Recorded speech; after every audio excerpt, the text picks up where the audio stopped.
ملا نبود مردم امتی کی بنده کی در مذهبی کی در ملتی کی همش میدونیست. باز میگوی بنده کی بنده را خیلی بنده میفهمونه تر یک کنترابنده کو اینه تری میفهمیگه ما بنده فلان پیامبر گفته 7 سالشی نماز بخونه 10 سالشی جوگای خودشونه ترک بچه گوشه جدا کنین ببین و 10 سالشی نماز نخون یک خمچه کبش کن در توکش بذار برادر اولی دیدین چقدر ما با گمانی ما یکی گمانی ما خطا ممکنه من فکر میکنم که نمی شما سو فرزنداتون نصیحت نمیکنید من فکر میکنم گمانم ده که نمی حاضی میرین مثال در خانه‌تون خوشی ندارین که همین سگرگلایی که داریم جمع شکریم اینجا بیا مثلا پگما ای مرا دین میگه که کلکم راعین و کلکم مسئول عن رعیتی پگما ایطور میپرسنم من گناه خودم کمی که پیامبر اسلام درود خداوند بر او باد می‌فرمایند حجامه شفای امتی من است. شما اگر از بیماری‌های فشار بلندی، استخوان دراز، رادیکولیت، پروستاتیت، گریژا، روماتیسم،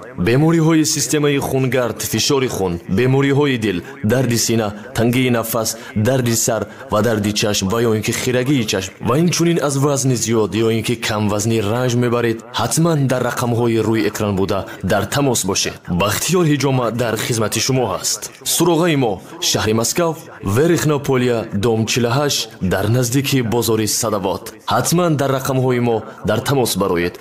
سیم چیزی را که برادران برای شما در اخیر گفتنیم این توی من مبارک بگو اکای دانلو بسیار اشاره خوبم کردن یک علامه را کتابش خواندم به نام سبحان محمود نازیم کتاب دارد درباره تربیت فرزند.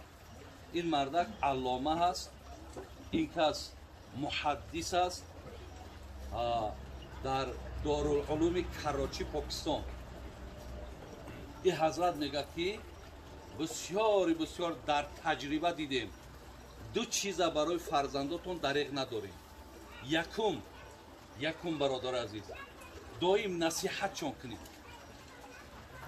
برادر اولی دیدین چقدر ما با گمانی ما یکی گمانی ما خطا ممکنه من فکر میکنم که نمی شما سو فرزنداتون نصیحت نمیکنید. من فکر میکنم گمانم ده که نمی حاضی میرین مثال در خانه‌تون خوشی ندارین که همین سگرگلایی که داریم جمع شکریم اینجا بیا مثلا پگما ای مرا دین میگه که کلکم راعین و کلکم مسئول عن رعیتی پگما ایطور میپرسنم من گناه خودم کمی که با مقصد یک آفت دیگر را به سر خودم بگیرم.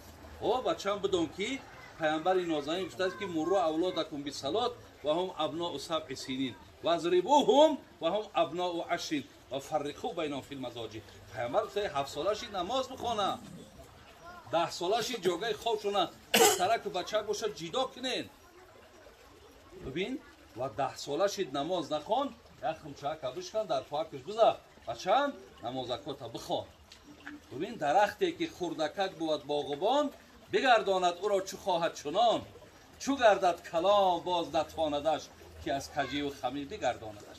درخت میدکک باشه پتیش سر کار بگیری کلان شید زور دیگه به درخت نمیرسه. برادر عزیز برای فرزندکار یک طرز تربیت کنیم که اگر در میدان قیامت هم ولی حدیثی مشهور داریم راویش ابو هریره میگه این مما یلحق المؤمن من عملی و حسنات بعد موتی.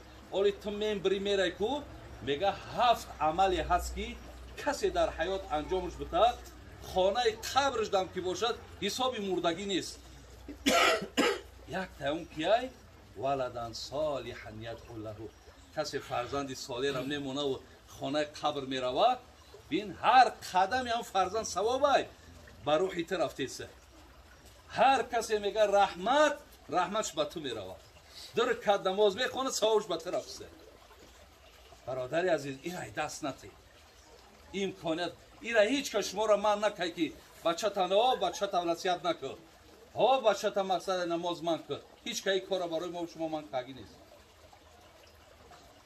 این چیزها را برادران یکم چیزی که همین جناب سبحان محمود نازیم که این خدر عالم کلان است میگه بچکاتون نصیحت خدا رحمت کنه عبدالله توستری را در همین کتابی همی خواندم. میگه استاد دایش همون محمد سواره بوده. میگه وقتی 3 ساله بودم، میگه وقتی بیدار میشیدم، میگه دویم هم میدیدم که در نماز شب ده. وقتی میگه سلام میدیدم که بیدار شدم، میگهش میگو عبدالله انا بیدار شدم. ما 3 کلمه را ایشانت میتونم همین را بگو. میگفتم بگو چی را بگو؟ بگو الله معی، خدا همراه منه. الله ناظر الیه، الله مرا میبینه. الله شاهدی. همین 3 چیزا بگو. میگه گفتم. پگاه بیدار شدم گفتم. 1 سال گفتم. سال دیگه گفت 10 بار بگو. سال دیگهش گفت 20 بار بگو. همین خیلی میگه مایده میگه. امروز میگه وقتی به نماز آمد، گفت که همون کلمه‌ای گفتی میدونی چی معنا داره؟ چی معنا داره؟ گفتی خدا همراه من، خدا نظرم داره، هی خدا شاهد بده، خیلی مادام قطعیت باشه نظرت کنه، امرش اجرا نمیکنی. میگه در نماز راستم کرد. عبدالله توستری نام به نام عبدالله توستری شد.